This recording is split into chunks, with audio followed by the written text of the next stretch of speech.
வணக்கம் என் அன்பு சொந்தங்களே, நான் சமூக ஆர்வலர் பசுமை சீனிவாசன். ஒரு முக்கிய பதிவு.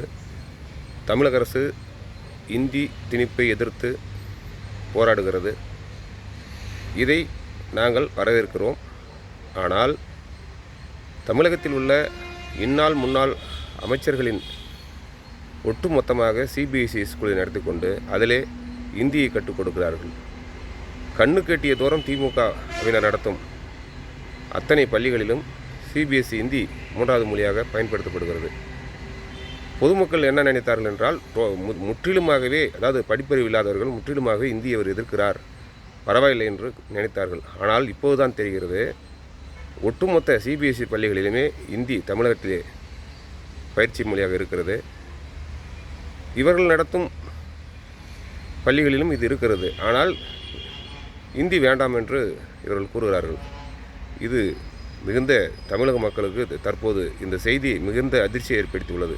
காரணம், மந்திரிமார்கள் நடத்தக்கூடிய அத்தனை பள்ளிகளிலுமே இந்த மும்மொழி கொள்கையை பயன்படுத்தி இந்தி கற்றுக் கொடுக்கப்படுகிறது என்பது மக்களுக்கு பெரும் அதிர்ச்சி ஏற்படுத்தியுள்ளது. நான் என்ன பொதுமக்களுடன் சேர்ந்து என்ன சொல்ல வருகிறோம் என்றால், இந்தியை நீங்கள் எதிர்க்கிறீர்கள் என்று சொன்னால், ஒட்டுமொத்தமாக இருக்கக்கூடிய சிபிஎஸ்இ மந்திரிகள் அத்தனை சிபிஎஸ்இ ஸ்கூலையும் தரத்தை குறைத்து சிபிஎஸ்சியிலிருந்து அந்த இந்தியை எடுத்து விட்டுட்டு, இந்தி எங்கேயுமே நீங்கள் சொல்லித்தரக்கூடாது.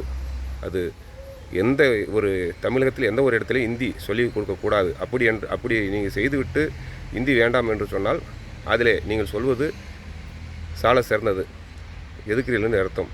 ஆனால் இப்படி தனியார் சிபிஎஸ்சி பள்ளிகளிலே இந்தியை பாட மொழியாக வைத்துக்கொண்டு வெளியிலே வந்து இந்தி வேண்டாம், இந்தி திணிப்பு என்று கூறுவது, இது முற்றிலும் தமிழகத்தில் உள்ள மக்களுக்கு தெரியவில்லை என தெரியவில்லை.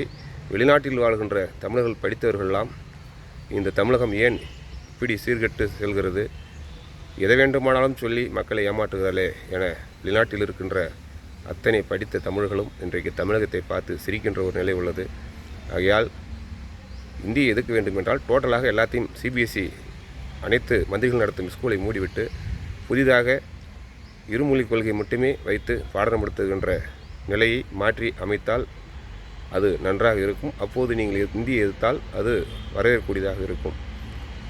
அப்படி உள்ளொன்று புறமொன்று வைத்து பேசுவது என்பது தமிழகத்துக்கு இது ஒரு புதிய விஷயமாக தெரிகிறது. ஆகையால் இந்தியை எதிர்க்க வேண்டும் என்றால் முழுமையாக எதுங்கள், இல்லை என்றால் அமைதியாக விட்டுவிட வேண்டியதுதான். இது பொதுமக்கள் கருத்து. நன்றி, வணக்கம்.